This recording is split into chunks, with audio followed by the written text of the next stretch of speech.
Welcome to Small Business, Big Network, the podcast for small business owners who want big results from their networking. I'm Liz Drury, a freelance voiceover artist who knows that if you're not working, then networking could help. Laurie Macpherson is a career and LinkedIn mentor. She says that networking is a great way to start a conversation, but LinkedIn is how you carry it on. Thank you for being my guest on the podcast today, Laurie. Thank you so much for having me, Liz. Now, you're all about networking, I know, so you're a great guest for this podcast, and you work as a career and LinkedIn mentor. Have you always worked in that sort of field of careers and employment? So I've done this for the last kind of 10 years now. I started off in employability, which was my role. Joined that in 2025, but prior to that, Liz, I was a retail manager to trade for many years and also worked in the travel industry too, managing teams and looking after customers abroad for a number of years on land and sea, actually, for a little while. And then I came home and went back into retail. And then when that job, we got made redundant in 2019, I started my own business, doing a little bit of employability, some management training, and as time's gone on, just more and more people were looking for support with their careers. So leaned into that and into helping mid-senior level, mostly women. And as time went on with that, people were asking me, other business owners were asking me how to get LinkedIn to work for them. So the LinkedIn side kind of evolved from that, if you like. Yeah. So it was redundancy then that pushed you into being self-employed, was it? Yeah, absolutely. My dad was self-employed all my life, Liz, and I'd always wanted to do it, in a kind of abstract way. I'd like to be my own boss, but, had no idea of doing what. But when this came up, it was a really good opportunity, and I thought I could probably cobble together enough work from the bits that I had. Yeah. And so you mentioned that you worked in employability. What does that mean? Can you unpack that a bit for us?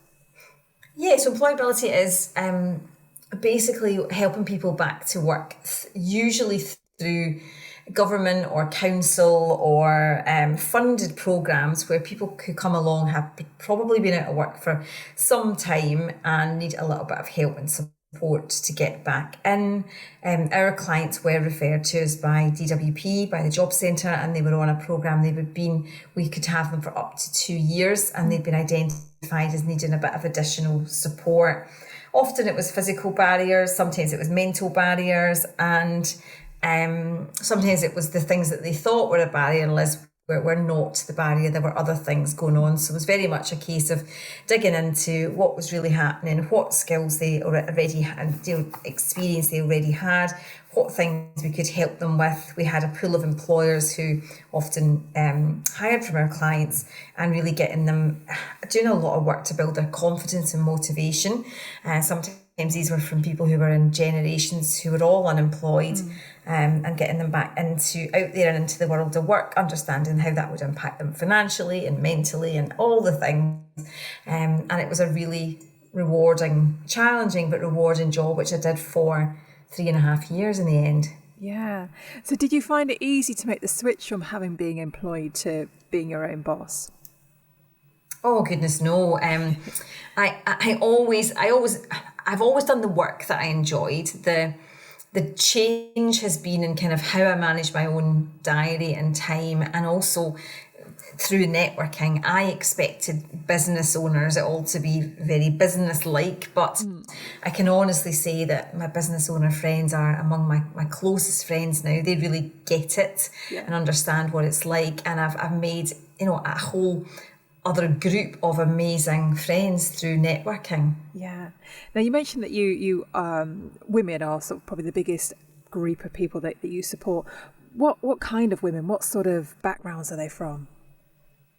Oh, so very, very varied. I help a lot of women in the third sector, Liz. It's kind of evolved that they recommend me to their friends. So lots and lots of women in charities, all different types of roles, policy, research, finance, marketing, fundraising, comms, lots of roles in that sector. I've also helped lots of women who are marketers, HR, academics, both in and out of research, a huge variety. Basically, mostly it's more probably about the level that they're kind of at, mid-senior level, and we've got a lot to kind of work with. The actual field, usually they're looking for similar things. They're looking for you to really fit the role and be able to show that you do that and you've got some results and impact under your belt. And that's sort of usually the level. My women are usually, they're not always 40 plus and have a huge amount of skills and experience, and what they actually struggle with is kind of packaging that up for the purposes of the application and then the interview. So how do you help them? If somebody comes to you, what's sort of the first thing that you're going to do with them? So the first step is usually to work out what it is that they want. Liz, lots of people haven't stopped to consider this, especially in redundancy, the sort of thing, but I'm a finance director. Yeah, okay, do you want to continue to be a finance director? Because, we have all the other options. And I'm saying this market we're in right now is very, very difficult, but if they have a plan to get somewhere else, they can absolutely take the steps towards doing that. So first steps are, what do we want? And is that realistic? Is that our next job? Or do we potentially need to do something in between? And then from there, what achievements and skills have they got? What results have they got that we can really utilise, and then show those online and in application and interview. And also we use LinkedIn, and we use a bit of their network as well in the mix. I have got a really robust method for working with clients called my BOLD method, the BOLD method, and that is going through that from getting the foundations right, owning it, landing it, and then distinguishing yourself in this job market. Now, how have things changed over the last 10 plus years in terms of applying for jobs and writing CVs and that kind of thing?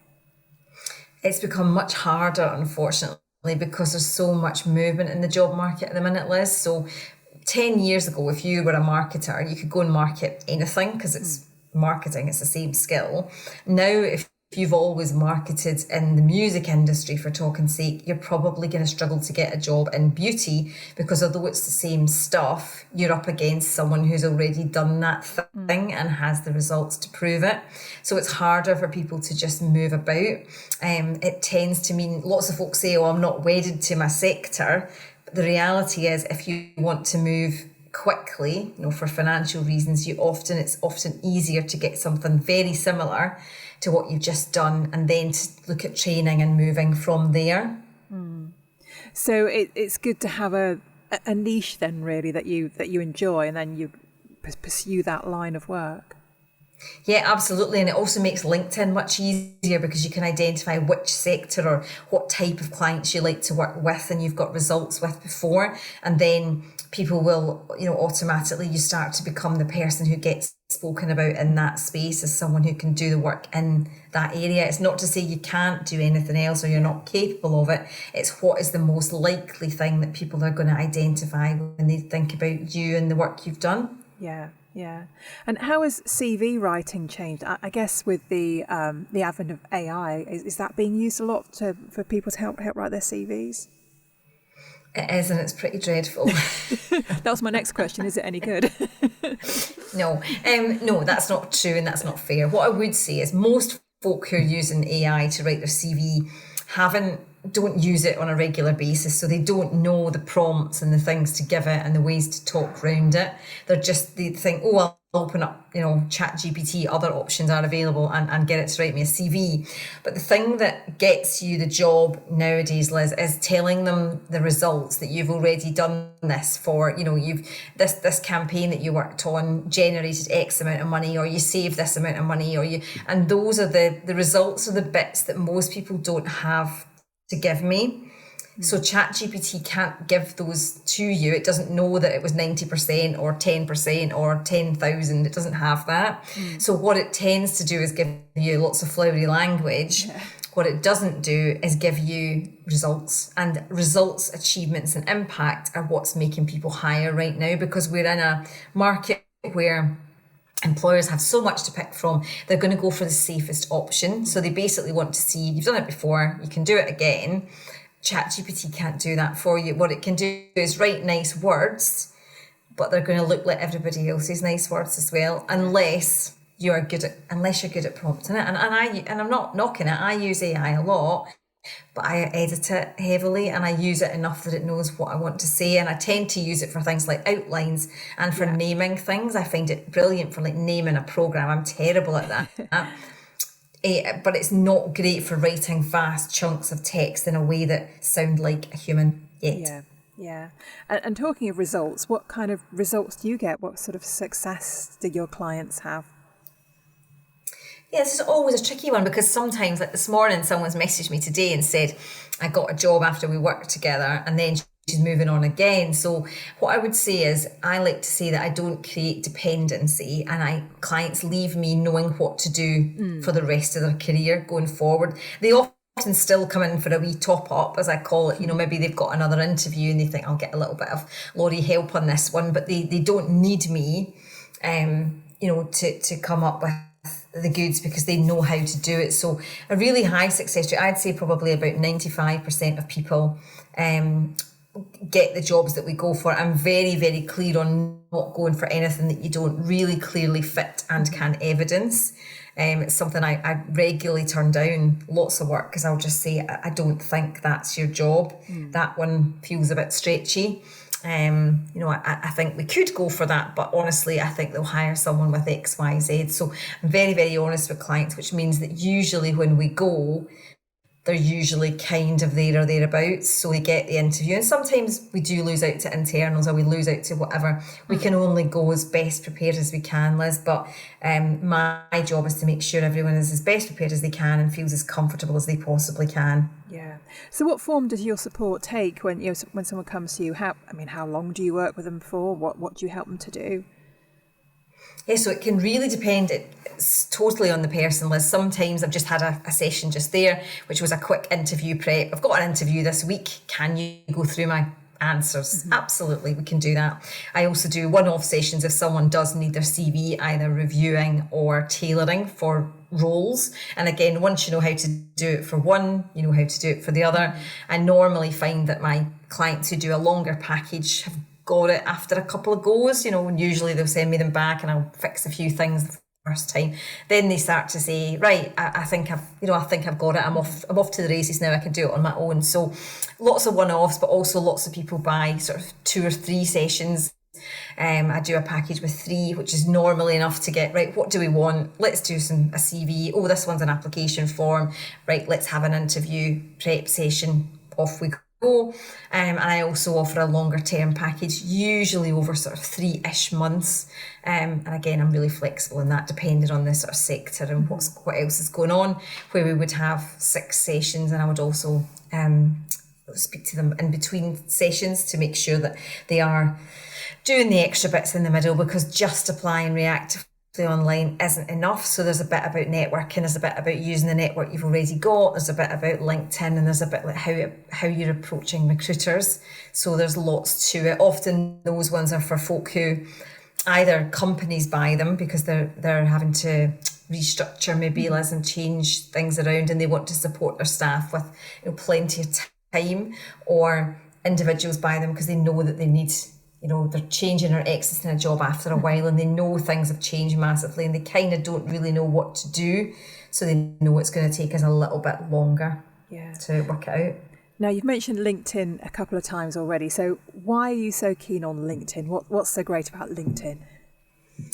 So the reality is, most folk who are looking for a new job will just start applying for reactive jobs that they find in job boards. But there's some stats, and they're not particularly up to date, but I think they're just sort of indicative, that say something like 15% of leaders will get their job online. The rest, the other 85%, will get it through their network, through LinkedIn, their headhunting, through recruiters, and the place to find all these folks is on LinkedIn. So LinkedIn is brilliant for positioning yourself in your space, reconnecting with people, getting a bit of a sense of what's happening in your space, what are the hot topics everyone's talking about, where are people like you attending in terms of events, etc. Having a look at what other people have done in terms of a career, building some relationships, asking some great questions. We're about to do this project. I've noticed you've just done it. Can we have a conversation? Brilliant. Let's all stop working, doing the same thing and trying to reinvent the wheel. So it's just a brilliant place to be in terms of understanding what's going on and being connected and part of that conversation. Yeah. How long have you been using LinkedIn? Oh, now, since I was employed, so probably about 7 or 8 years. Irregularly in the beginning, Liz, but for the last probably 5, I would say I've used it most days. I've definitely been on it most days. I post content most days, and that's the thing. Only between 1% and 5% of users ever post content. The rest just lurk or like. But if you actually do post some content, it's not that difficult to stand out in your space with a bit of consistency. So it's really, really useful for that connection piece. And when clients do, and I was having a chat with another career coach not that long ago, she made me laugh because she said no one ever wants to do a post about I need a job. That's not, no one comes ready, please can I write my post. That's not a thing. We have a sense of shame and embarrassment, and I should be able to do this myself, but actually it works really, really well. So that's why I recommend it, because people who don't know do see it. And I've had folks say, oh, but everybody knows I've left my job. And I'll say that there's a wee man in the corner somewhere in, the north of Scotland who doesn't know. Let's tell him. And the truth is they don't know, because people are busy with their own stuff. So you have to be really proactive and reaching out to your network, telling them that you're looking, and really crucially what you're looking for, because that might have changed. And people are genuinely really happy to help, but they just want to make sure that help is the right help. It's valuable. As I say, I always say to folk, it's like a blind date. They don't want to set you up with someone a wee bit dicey and it come back to bite them. They want to give you a job that works for you. So they want to know, first of all, before they'll try and help, they need to know what that is. Yeah. So how do your clients find you? Is that through LinkedIn? Yeah, absolutely. I have a website as well, Liz, but I'm on LinkedIn constantly for my career clients. So that's where most people find me. And I've got an unusual name. So that's quite always handy. Helps. It really does. So tell me about networking, how you like to use networking for your business. Yeah, networking has been so good for me. As I say, not only have I got a whole, group of business friends who I can go to, ask, rely on. I do my thing. I secretly use ChatGPT, not so secretly, to come up with the name of a new product or program or project or something, and then I'm in various business groups and I'll just pop a little poll in the chat saying which of these would you buy, and get lots of honest answers. I'm in lots of Facebook groups. We can ask questions, what tech is everybody using? This is putting their prices up. Who's moving to this? What are you doing? So useful. But also, of course, I meet lots and lots of clients at networking, more so for the careers side of my business in certain spaces, but usually other business owners need to use LinkedIn, and that's where I help them as well. So I've just found it so useful for introducing me to new people, getting me into new rooms. There's so many people come up to you after a networking and say, oh, that's exactly what we need. So I'm really strategic about where I go and when and what I talk about at different ones. But overall, I always think, even sometimes you think, you know what it's like, Liz, it's a dark night and it's wet and it's cold and you think, oh, I can't be bothered networking tonight. You always get something out of it, whether that's giving something to someone or getting something back. And I've always found that there's always something in it. Yeah. So is networking something that you encourage your clients to do as well? Absolutely. Often kicking and screaming, I'll be honest. And so you can do it online if you absolutely have to. There's so many good, women only, sector specific. I was at one last week, women in social housing. There's all sorts of networks across the country, and I always encourage them to go as if they're already doing the thing. So I'll give you an example. A client last week has been on maternity gap, and she's been off for a few years. Not to go in saying, oh, I'm not sure what I'm going to do next, and I'm that sort of attitude, but to go in as if, yep, I am a project manager and I'm looking for this type of role. It makes it much easier for people to help you. And of course you can have vulnerabilities and nervousness about that you can discuss one-to-one. But I think in a big room, again, it's to help people to help you. It works really well if you say, here's what I do, here's what I'm looking for. People will then suggest ways of making that work for you. Yeah. And I know you help other business owners we're going back to LinkedIn, to migrate to LinkedIn? How do you do that? And what have they been using if they weren't using LinkedIn before?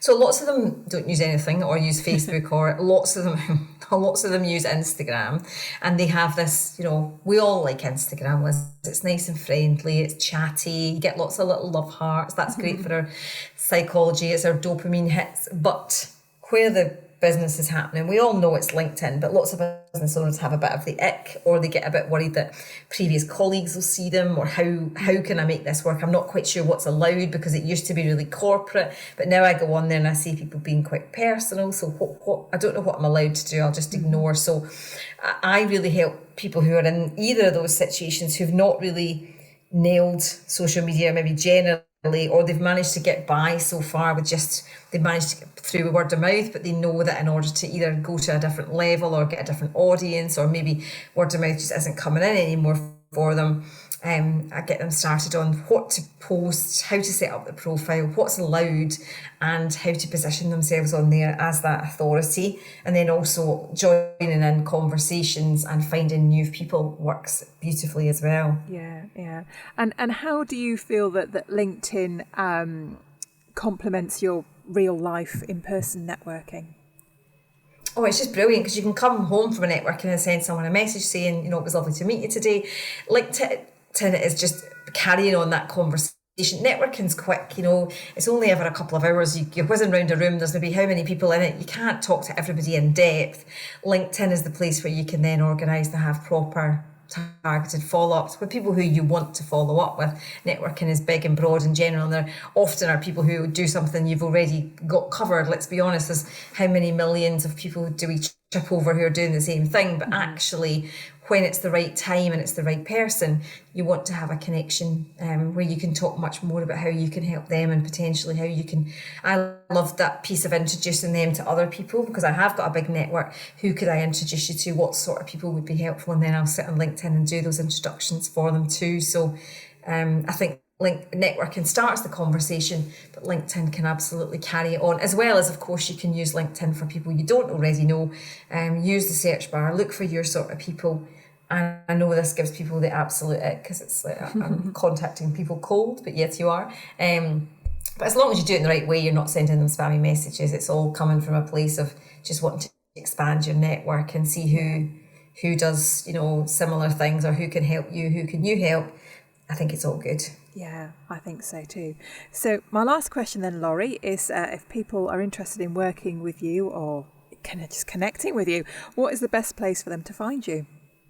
Yeah, LinkedIn is great for that. I'm Laurie Macpherson, MAC small p, all the one word, and they can absolutely connect with me on there. And just, start to join in the conversation. As I say, I post content mostly about careers and a little bit about LinkedIn and networking every day. And they're more than welcome to join in and come into the comments, have a bit of a chat, send me a DM. And I always love to connect and have conversations. Lovely. Well, thank you very much. And I've really enjoyed this conversation. Thank you so much for having me. Thanks for listening to Small Business, Big Network. If you found this podcast useful, please do rate, review and subscribe. And don't forget to share it with the rest of your network too.